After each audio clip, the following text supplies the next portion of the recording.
Have you ever argued with a friend about a memory you both shared, but you remember it completely differently? Or have you ever looked at a dress and sworn it was blue and black, while someone else insisted it was white and gold? It's baffling, right? It makes you wonder, are we even living in the same reality? This question isn't just for late-night dorm room chats. It's a profound puzzle that has captivated thinkers for centuries, from ancient spiritual masters to the pioneers of quantum physics. Today, we're diving deep into the mind-bending concept of subjective reality. Is the world you experience truly the same as mine? The answer might change how you see everything. So what exactly is subjective reality? At its core, it's the idea that there isn't one single objective fixed world that we all experience. Instead, each of us creates and experiences our own unique version of reality. Your reality is a product of your perceptions, your beliefs, your emotions, your memories, and your consciousness. Think of it like this. We're all wearing a unique pair of virtual reality goggles. These goggles filter everything we see, hear, and feel. My goggles are tinted with my past experiences, my hopes, and my fears. Your goggles are tinted with yours. So even if we're standing in the exact same room, looking at the exact same object, we're not truly having the same experience. We're each having our own personal, subjective experience of that room. This might sound a bit far out, but let's break it down. Your brain isn't a passive receiver of information. It's an active creator. When light hits your eyes, it's just raw data, photons. Your brain takes that data and constructs an image based on its programming. That programming includes everything you've ever learned and believed. This is why optical illusions work. Your brain is making assumptions and filling in the gaps to create a coherent picture. But sometimes those assumptions are wrong. The same thing happens with every other sense. The world out there is just a sea of energy and information. Our minds are the artists that turn that raw data into the rich, detailed, and meaningful world we experience every day. Now, this is where things get really interesting, because this idea isn't new. For thousands of years, ancient spiritual traditions have been telling us that the world we perceive is not the ultimate reality. In Hinduism, the concept of Maya refers to the illusion or appearance of the physical world. It suggests that our everyday reality is like a dream or a cosmic play, hiding a deeper, more fundamental truth. Similarly, Buddhism teaches that our suffering comes from our attachment to this illusory world, which is impermanent and constantly changing.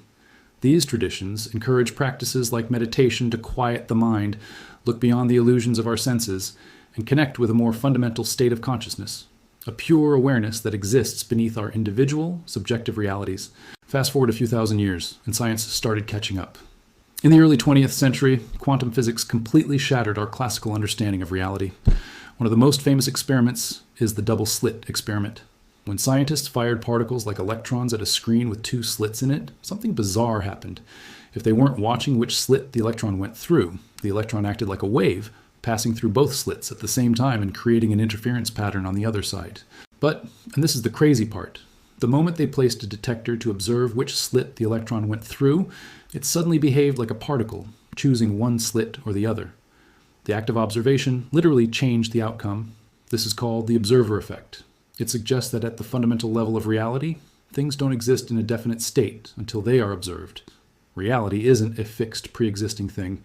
It's a field of possibilities, a quantum soup. And our observation, our consciousness, seems to be the act that collapses those possibilities into a definite, concrete experience. The physicist John Wheeler famously put it this way with his concept of a participatory universe, suggesting that we are not just passive observers of the universe, but active participants in creating it. The universe, in a sense, is looking back at us. So we have ancient wisdom telling us reality is an illusion, and modern physics telling us reality is influenced by our observation. How do we put these two ideas together? It points to a powerful conclusion. Our consciousness is the bridge. It's the common thread.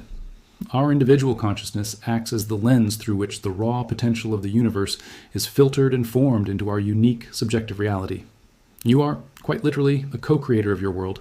Your beliefs, your focus, your emotions, they aren't just reactions to the world. They are actively shaping the world you experience. Think about the placebo effect. A patient is given a sugar pill, told it's a powerful new drug, and their symptoms actually improve. Their belief in the treatment created a real physical change in their body. This isn't magic. It's the power of the mind, shaping physical reality. Or think about confirmation bias. We tend to notice and seek out information that confirms what we already believe, and we ignore information that contradicts it. In this way, our beliefs create a feedback loop, constantly reinforcing our version of reality. If you believe the world is a hostile place, you'll constantly notice evidence to support that belief. If you believe the world is full of opportunity, you'll find opportunities everywhere. So, what does this all mean for you on a practical, day-to-day level? If your reality is subjective and you are a participant in its creation, then you have more power than you might think. It means you can consciously choose to change your reality by changing your internal state. You can always control the external events that happen out there in the field of possibilities, but you can control the lens through which you experience them. This is the foundation of so many personal development and mindfulness practices. By changing your thoughts, you change your emotions. By changing your emotions, you change your perception. And by changing your perception, you literally change your world. This doesn't mean you can just wish for $1 million and it will appear. The universe has its own rules and rhythms.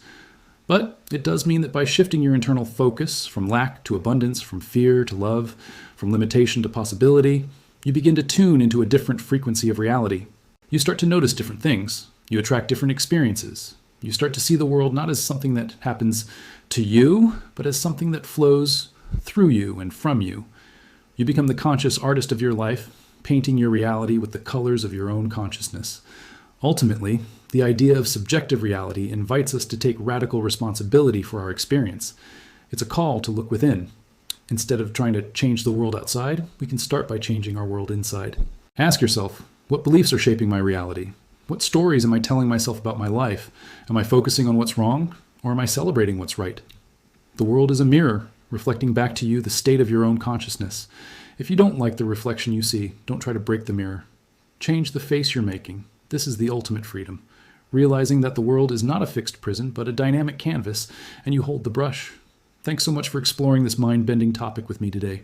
If this sparked something in you, hit that like button and subscribe for more journeys into the nature of reality and consciousness. What are your thoughts on subjective reality? Share them in the comments below. I'd love to hear your perspective. Until next time, keep questioning, keep exploring, and remember to create a reality you love.